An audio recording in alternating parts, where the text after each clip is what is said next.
ассалому алайкум дӯстони азиз, ин шабакаи голос мигранта мебошад ва ман Ҳабибулло Қурбонов бо шумо ҳастам. дӯстони азиз, мо имрӯз дар якчанд масъалаҳои оиди ба муҳоҷирон бо шумо ҳамсӯҳбат мешавем. Мисли ҳамеша видеоҳоямон чунин аст. ҳатман хулосаҳои худро дар комментария бинависед. Пас аз тамошо кардани видео ман ҳамеша комментарияҳои шуморо мехонам, ҳамеша то ҷое ки метавонам ҷавоб ҳам метиҳам.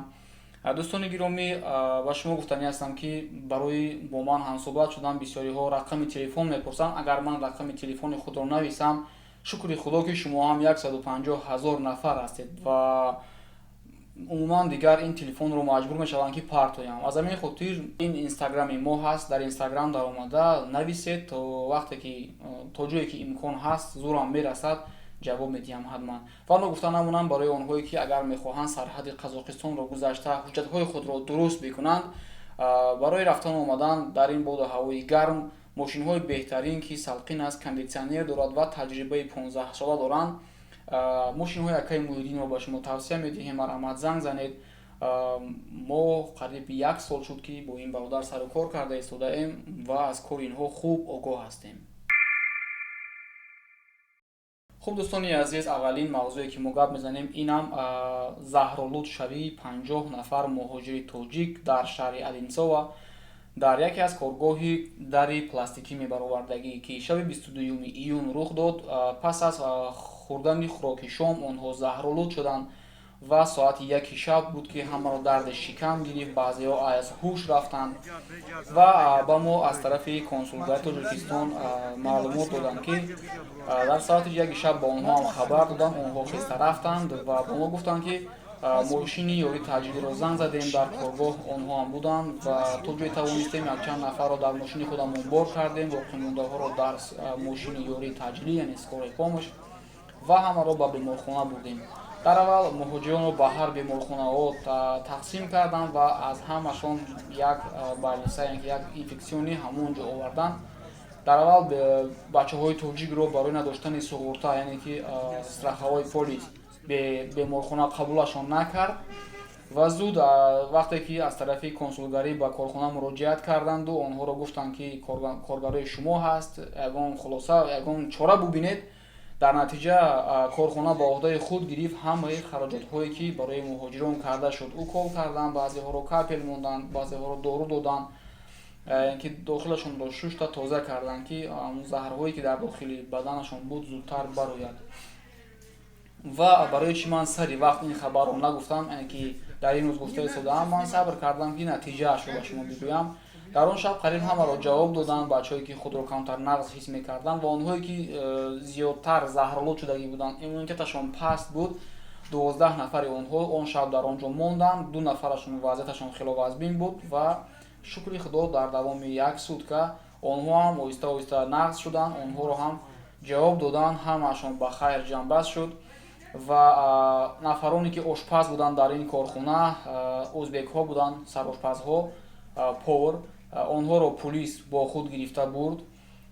мутаассифона дар ин ҷо ки кор ба полис часпид, якчанд нафар муҳоҷирони тоҷик ҳам ки дар ин корхона ҳуҷҷатҳояшон нодуруст буд, онҳоро ҳам бурда ҷарима карданд ва кухниро, ҳамон кухние ки бачаҳо хӯрок мехӯрданд, онро ҳоли чанд рӯз шуд ки экспертиза, проверкаву тафтиш карда истода будааст ва муҳоҷиронро ҳар як нафари онҳоро 500 рубл дар дастҳояшон доданд ки барои 2 рӯз 1000 сӯми додиянд ки рафта ягон ҷои дигар хӯрок бихӯранд дар давоми ҳамин 2 рӯз, то ошхонаро пурра тафтиш карда бубинанд ки сабаби заҳролудшавии бачаҳо дар чӣ буд. дар сомонае хондем ки дар аввал аз тарафи корхона гуфтанд ки бачаҳо харбуза хӯрдаанд, вале бачаҳо гуфтанд ки мо он қадар пул надорем ки харбуза бихӯрем. як-ду бачаҳо шикоят ҳам карданд ки дар ин корхона моро намемонанд ки худамон дар хонаамон хӯрок пазем. ба онҳо мегӯянд ки ё 4000 супорида ҳар моҳ дар ин ошхонаи умумӣ хӯрок мехӯред, ё ин ки рафта квартира гиред, дар квартираи худтон ҳар чизе ки мехоҳед хӯрдан гиред. бачаҳое ки зурашон ба квартира намерасад, маҷбур розӣ шуданд ки дар ин корхона ҳар моҳ 4000 аз сари маошашон гиранду ва дар ҳамин ошхонаи умумӣ хӯрок бихӯранд. 300 نفر اینجا آبشی اگر حساب کنیم یا 1000 تا زیاد آدم کنیم اینجا همه نه کلان ایو درون چند با آبشی درون چی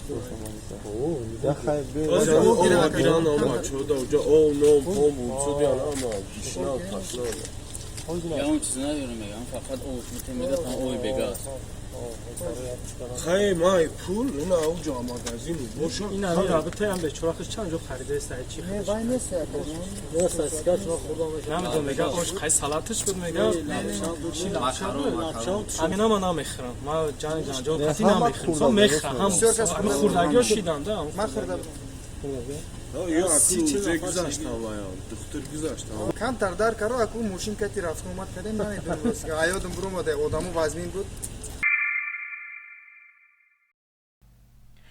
дӯстони азиз дар метро дар станция метро говорова ҷои кор будааст барои шумораи зиёди муҳоҷирон. як бародар ки рақамҳояшро мебинед дар ин ҷо ба ман чанд рӯз шуд ки занг зада мегӯяд ки ҷои кор ҳаст, мо тоҷикҳо бисёрем дар ин ҷо, хеле сол шуд кор карда истодаем, маблағамонро хуб гирифта истодаем. касе ки документ дорад, ҳуҷҷатҳояш дуруст аст, биёяд ба кор мегиранд.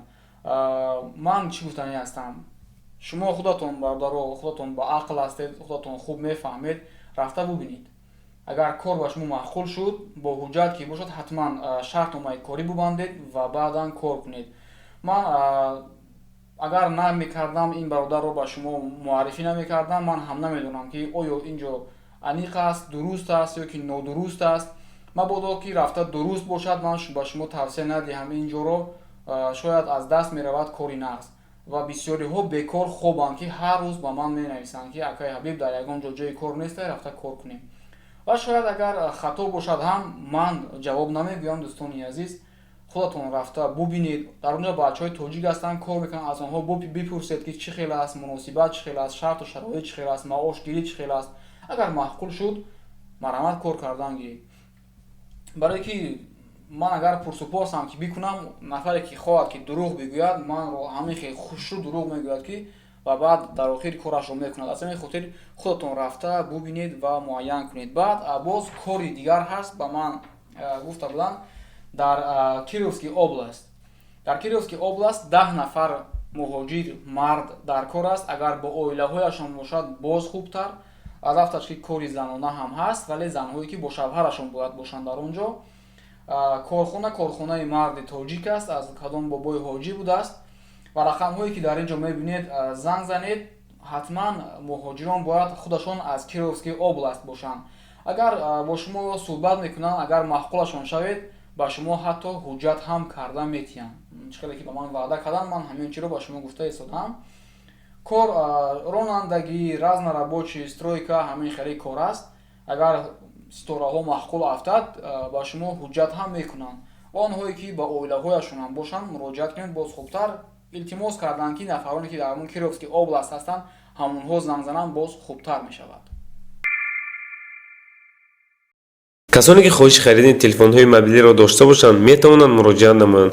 зиёда аз 1 моҳ мешавад ки аксияи калони телефонӣ рафта истодааст ва дар аксарияти телефонҳо чихол ва стеклои тӯҳфа доранд ва баъзеашон доставкаашон ҳам бепул аст. телефонҳо ба тамоми стансияҳои метрои Москва тариқи курьер, ба дигар шаҳрҳо бошад тариқи почтаи Россия бо первый класс равона мегарданд. кӯшиш кунед ки ин имкониятро аз даст надиҳед. дар вилояти Волгоград рӯзи 24 июн барои тафтиш намудани асноди муҳоҷирон аз Осиёи Марказӣ, яъне ки барои тафтиш намудани ному фамилия ва ҷои қайду регистратсия ва ҳамин чизҳо рейд гузашт. ва дар ин рейд дар як ҷо пайдо кардан муҳоҷиронеро ки 2 нафар аз Тоҷикистон ва 2 нафар аз Ӯзбекистон дар дохили як газел зиндагонӣ мекарданд. онҳоро пулис расм гирифта дар сайти худашон, дар сомонаи расмияшон партофтанд. ва чӣ гуфта мешавад, муҳоҷироне ки дар ин газел зиндагӣ мекарданд, барвақт кайҳо боз ҳуҷҷатҳояшон буд шудагӣ буд, онҳоро аллакай депорт карда ба Тоҷикистон равон мекунанд. ва онҳое ки инҳоро регистратсия кардагӣ буданд дар хонаҳояшон, онҳоро ки рӯсҳо ҳастанд, онҳоро то 500 000 рубл ҷарима интизор аст ва ё ин ки 3 соли маҳрум аз озодӣ. хуб дӯстони азиз, расидем ба охири навор. агар шумо дар ягон ҷойҳои корӣ доред ва барои шумо коргар лозим аст, дар комментария ҳатман нависед. ман ҳатман ба шумо дар алоқа мебароям ва мебинем ки ба шумо чанд нафар лозим аст. дар наварҳои оянда ҳатман рақамҳои шуморо ман дар видео нишон медиҳам. кӯшиш кунед ки то ин ки муҳоҷирони худамонро соҳиби кор кунед. хуб, агар навор маъқул шудагӣ бошад, ҳатман лайк гузоред, падилитса кунед ба ёру дӯстони худ, то ин ки онҳо ҳам тамошо кунанд. ҳатман фикрҳои худро дар комментария бинависед, пешниҳодҳои худро бинависед дар бораи канал, дар бораи мавзӯъҳои мо, ҳар чизе ки дар фикри шумо меояд, ё ин ки барои беҳбудии муҳоҷирон бошад, шояд ягон фикрҳо, ягон идеяҳо, ҳатман нависед. ҳамсӯҳбат мешавем боз дар комментарияҳо. худованд ҳамаи шуморо нигаҳбон бошад. ба ҳамаи шумо барори кор мехоҳам. хайр то наворҳои оянда.